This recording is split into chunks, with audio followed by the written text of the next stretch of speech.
On this video, what we're going to do is we're going to strip down this X2 caliper. I did actually do this, but the video quality came out a little bit weird, so I'm going to redo it. And these are the old stuff that I took out yesterday when I done the original kind of video for this. It's mainly really about getting the pistons out of the calipers. Some people seem to struggle with that. What's the best way of doing it? So I'm going to go through my method anyway. It does involve that the brake is bled to some degree. So yeah, there's the old seals as well. This is a method for the X2, but it will work for the monoblock calipers, so like one-piece metal. They're basically calipers that don't have bolts holding them together. So if we look at this old, this is an Enduro 4 caliper, so we've got 1, 2, 3 big bolts, and there's actually a line that goes all the way along. So these are two pieces of metal bolted together. So the method for them is slightly different. So as this one was done yesterday, the stuff that you're going to see is all new, but I just thought I'd go through the process anyway. As it is a monoblock caliper, we need to get this piston out first because we have no access port, whereas on this side you have this bore cap which relates to one of these tools. Hope to do a kind of variety of these little bore cap tools, and that will sit into there, and that will allow you to undo that and have access to that piston. So regardless if you have fluid in here or anything like that, you can always get access to this piston on this side. So yeah, we're gonna go ahead and do that. It's connected to a little Race Evo lever. I think I rebuilt this in one of the videos, so yeah, let's get on with that. So yeah, what we want, like we just said, we want to get this piston out first. If you see any fluid on here, it's only Hunter silicone grease. It's what they recommend to lube up the pistons. That can actually help you.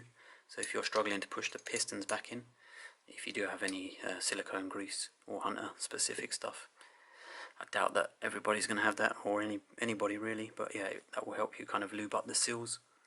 We're just going to, this is an 8mm spanner. Sometimes I run a 6mm. Depends on how big the gap is between there. But if you have any piece of metal that isn't going to flex too much, it would be pretty good, as long as you're not attacking the pistons too much. That gap's kind of small, so I'm going to go back to the 6, which is a little bit flatter. And that's just going to slide in, and it will pop out the other end of the caliper, like so. And that means that we can press that piston back into there. I think we kind of have the light in the wrong place, so we kind of may have to turn like that. So yeah, we need to do that.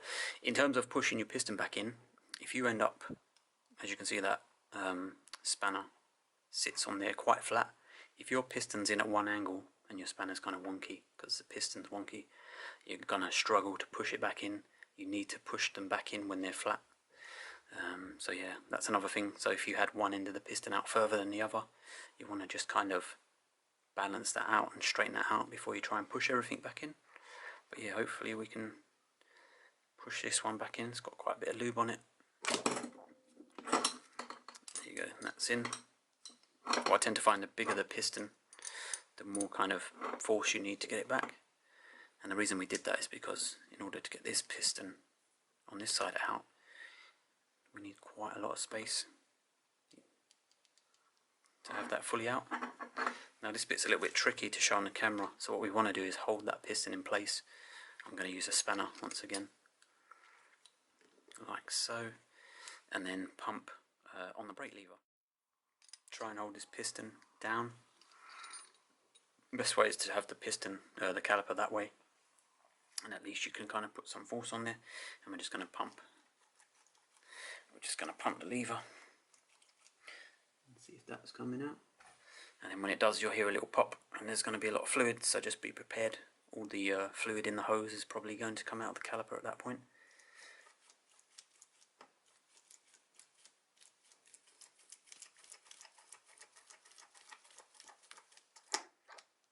And there's your noise.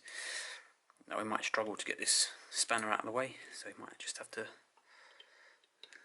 lever that back out. There we go. So there's the piston. It's come out kind of majority of the way, and then we should be able to just get that one out. Oh, this one wasn't new. This was just a good used piston that I had. So that's out. Should have put this cloth down before. yeah, you've got your kind of open area there. You can see some of the anodization, the black coating has come away. So yeah, now we have to get this one out, which I think is a little bit easier. I'm just going to grab this bore cap tool, and then I just use a little Allen key through there, anything that's going to fit into that hole basically, give you a little bit of leverage. And the unusual thing with the X2, I guess, is that most of the bore caps unscrew and they come out this way, but with the X2 we have to basically tighten it, and it actually pushes down into the kind of bore area. So yeah, I'm going to have to change my battery on my camera. So what we're going to do now is we are going to remove the bore cap, or at least screw it. So yeah, these things are reverse thread, so we're going to have to turn it clockwise to undo it. They really shouldn't be too tight. Some people seem to go crazy and just over tighten them. There is a rubber seal behind it, so it should be alright. So there we go. And if they do get stuck on there, what I tend to do is leave the caliper on the ground, on a flat surface like that, and just grab a hammer and just tap that end, and they should, it's a little bit tricky, but it should just kind of give way after a while, and you can screw that in. So that's actually screwing it in. We just grab our Allen key,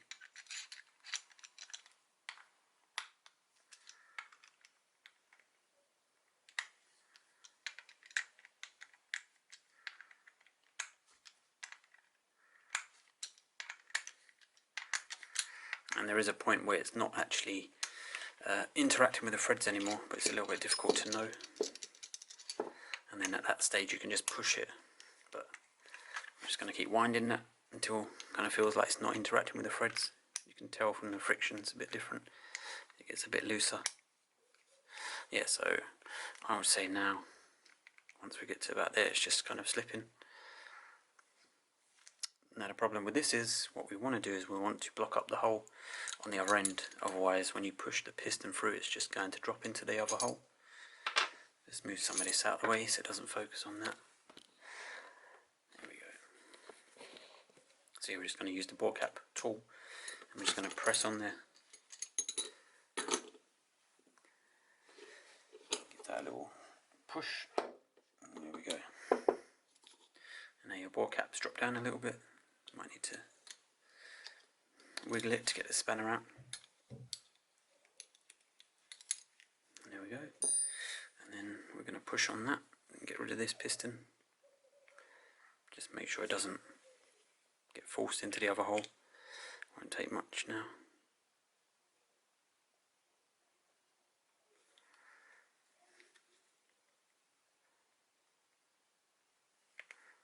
Yeah, it's taking quite a bit of force just to get rid of it on that last extra bit.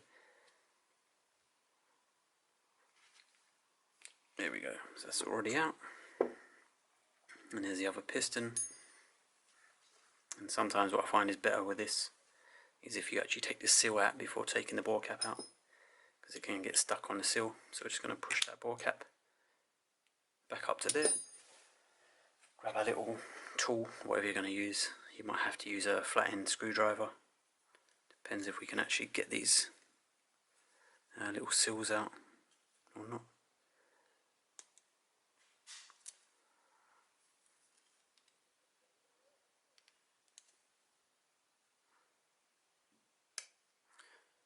Yeah, I think I'm going to be a little bit silly. You just got to be careful, you don't want to mark the metal.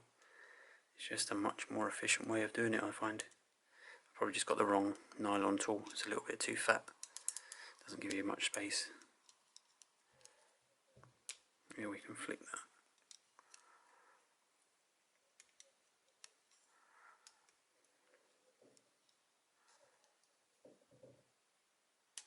There we go. And there's your seal there. And then we should be able to push that bore cap out a little bit easier without it kind of damaging the seal. And there's your bore cap as well. And then on the inside of here, just inside here, there is another little seal in there as well. This actually snapped, so Used to have like a long bit on there, which was quite useful. But yeah, we're just going to take that out just for demonstration purposes.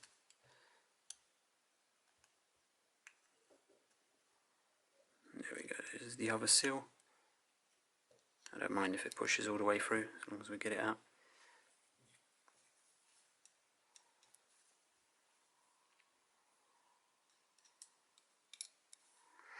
And that's for the bore cap. And then all we have to do is get the seal out on this side. I don't know if it's because I'm left-handed, but I always seem to push, I don't know, in towards rather than try and lever it out. Just seems like an easier angle for me.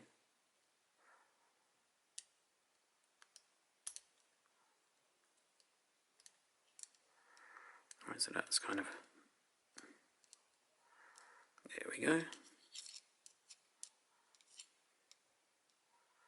Push this out of the way.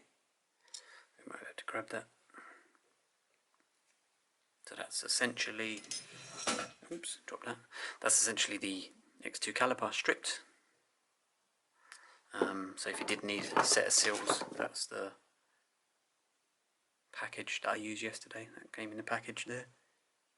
X2. What was the other thing we wanted to do as well? There was a clean-up process here.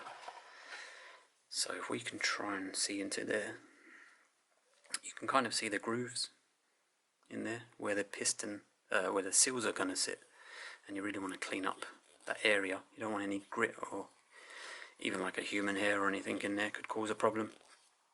So you just want to clean up that kind of inner seal area. We did do it yesterday, so it should be alright for us. And also the one for the little kind of bore cap O-ring as well. So yeah, we have to get back into rebuilding. If you wanted to, you could actually just get some dot fluid into the cap, into a lid. I'm guessing that you'd have some anyway. If you're going to be rebuilding stuff, you need to bleed your brake again. And just soak the seals in there if you want. Dot fluid's not like a proper lubricant or anything, but I'd prefer to put it in this than chuck red rubber grease or anything like that in the caliper. I think I don't like the idea of any of that stuff potentially going inside the caliper. So yeah, we're going to have to take the gloves off for this anyway. It's a bit tricky, this bit. So yeah, we're going to start on whatever one we want. Let me just get this lever off of that bar. There we go. So we're going to do the inner one first. Chuck you off there. There we go. So I just tend to slide my finger through, and then once the seal comes through, we just hold it into that kind of area there. Don't know what that is. So there we've kind of bedded that at the bottom, and then we just need to push the rest in really. So there we go, and you can probably hopefully see on there that we do have a bit of the seal that's kind of sticking out. We just need to kind of balance everything and make sure it's all flat in there and straighten up any bits like this. And just have a little look around. I tend to just run my finger around it, make sure it feels all good. Then we're going to grab, we won't do the seal on the other side actually. What we'll do is we will put this piston back in. You could do the same thing if you wanted. Just run a bit of dot fluid on there, and that's the back of the piston. So that actually sits on the inside. So this is the area that all the fluid will kind of interact with, and this area interacts with your pad. I have seen it where people put it in that way, so this would be on the outside. So they've put it in backwards, and I think they still work fine. It's just, you know, that's a fatter surface area to push on your pad. So we're just going to pop that in and just try and level that up, get it nice and kind of parallel, I guess, nice and straight, and just do the same thing with the spanner. And you can kind of see how that works. There we go. And what we're going to do is we're just going to shimmy it back and forth like that. I tend not to try and push it straight away. I tend to kind of wiggle it. There is a little hair there, I want to get rid of that. And there we go. And once we've kind of got that a little bit, I'm just going to put a bit more pressure on it.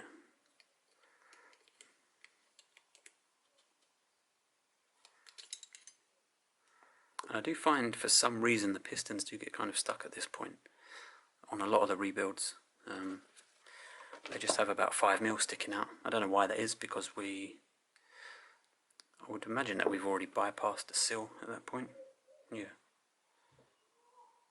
So, yeah, I find that weird anyway. Maybe it's a pressure thing. I'm just going up to a 10mm. And I used a little ring end just to push in the centre of the piston, really. So we're just using that spanner as a lever. I don't want to do it on the edges, because this is phalonic pistons. They're made of plastic and they will chip. And there we go. So we've got that most of the way in. Should be able to just squeeze that down now. Yeah. So that's your piston reinserted. I mean, if you want to be crazy about it, you could get that. You could get that little logo A4 lined up if you want to be OCD about things. So now what we want to do, we're going to install the O-ring for the bore cap, because we want to be able to push the bore cap in before we put the other seal in. So yeah, just make sure it's nice and clean. As for this one, it doesn't really give you a lot of space to work with in this little hole here. I'm just going to put my finger on the other side to stop it coming out. So that bit's seated. And if you want to just use a bit of gravity to your advantage, I'm just going to drag that down.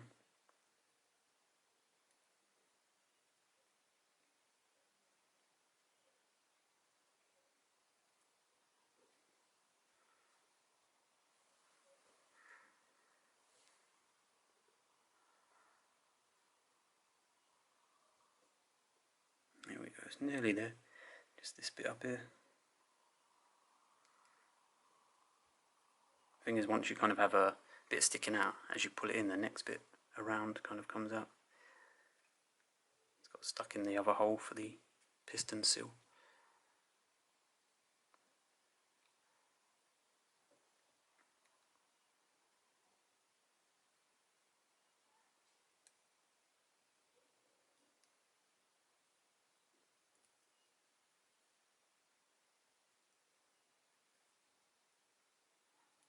And this bit took no time at all last time. It's just getting stuck a bit in the other seal hole.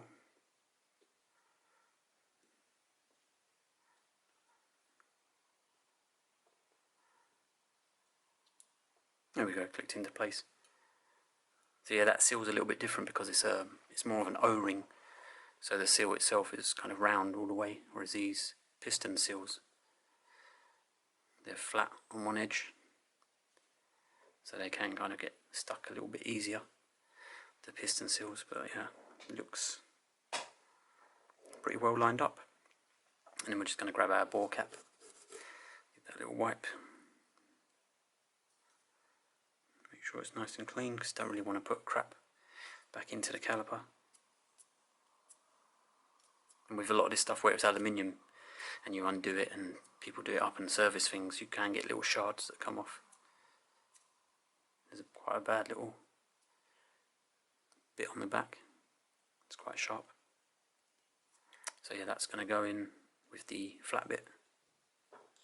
Dropped in like that.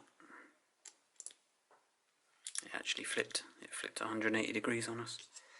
So yeah, let's try that again. There we go. So we're just going to put our finger into the hole. Push that there. I'm just going to grab the bore cap tool. And now we actually want to, I can't remember now because it's reverse thread, I got confused. So do we want to go that way? Yeah. Is that right? Yeah.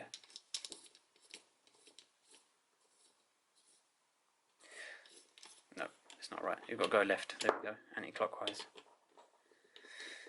And we're just going to tighten that up. It's a bit slippery with all the brake fluid. And we're just going to nip it. You don't need to go crazy with it. They seem to kind of tighten themselves anyway. We're just going to back that. Just give it a little nip. Doesn't really want to turn much anyway. There we go. So now we're going to go on to our seal.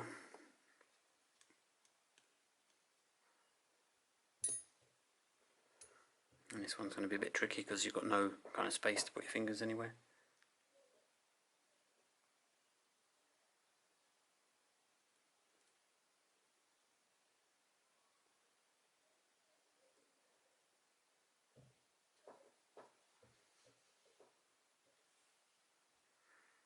Try and get one end in first. If this bit takes too long, I'll just have to edit it and I'll just tell you how many hours I spent doing it. Then just show you the better method, I guess. Right, this might actually be it.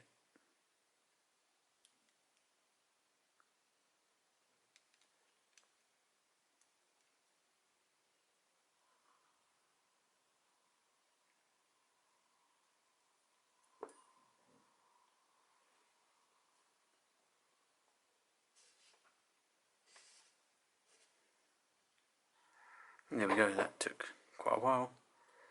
Just going to have to use like a visual thing on that. You can't really push your finger in too far. Doesn't look too bad, there's a bit of a lip somewhere here, I saw. Just going to try and move the finger around in there. Try not to break your finger. So yeah, all we have to do now is put the piston back in. And sometimes you find that the piston might sit on top of the sill, so you've got like this springy effect, and when you try and push the piston down it's just kind of bouncing off the sill. So that's why I try and do the little kind of wiggle up and down. I think that helps quite a bit. So I'm just going to pop that in there and just wiggle it a little bit. There we go. Once again it's kind of got to about maybe 5mm. And it's a little bit stiffer to push it. There we go. And that's the other thing, I just like to push the piston in the middle with the spanner, just to make sure it's fully in. Shouldn't really be a lip like that. Like that spanner should just be able to float through, I think. There we go, that's about right there. So there is it's a tiny bit raised. I'm just going to undo the reservoir cap, see if there's a little bit of air stuck there somewhere, and that's why it won't let me push them in fully. There we go, there's quite a lot of air coming out then.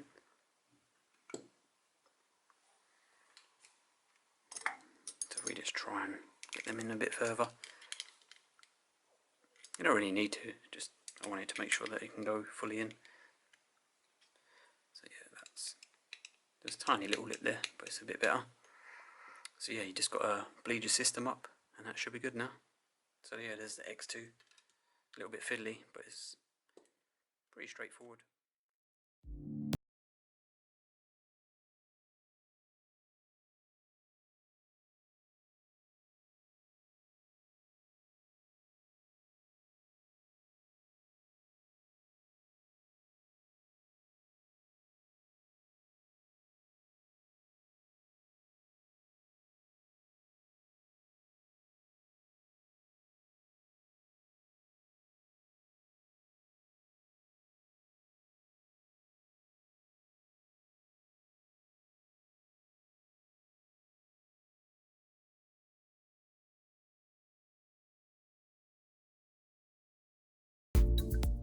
Yeah, so I've bled this up now with the little race Evo. I just wanted to go through this bit really. So if you see on that piston, it might be like a bit shiny. So when you do kind of rebuild calipers and stuff, don't be too worried if there's fluid around the pistons. Essentially, if fluid leaks from anywhere, say the banjo bolt, or down into the bleed nipple and comes into contact with the piston, it will basically just sit there. It will sit in front of the sill. It won't go behind the sill, it won't go into the caliper, but it will sit in front of the sill, so that when you kind of squeeze the lever and create pressure, you might see like fluid around the edge of the piston. But yeah, just don't always think that that is a sill leaking. And when you apply the hunter grease as well, that's going to lube up the pistons and make them shiny. So yeah, that's all cool. yeah, just finally with the hope levers anyway, you always get like a little bit of travel, and that's before the pistons come into contact with the pad and then push the pad against the disc. But ultimately what you want is a nice solid lever fill. So once it gets to that solid point, you shouldn't really be able to flex the lever too much. It should just be like, you know, nice and solid. So yeah, if you ever have any problems, it's probably always best to go with how the lever feels rather than if you see any fluid around the caliper or anything like that. The other thing is if you're able to pull the lever and just hold on to it and it's going back and back closer to the handlebar, then that's probably a sign of a leak, because then it's pushing fluid out somewhere. But yeah, hopefully that was of some use to anybody that wants to remove pistons from some of the monoblock calipers.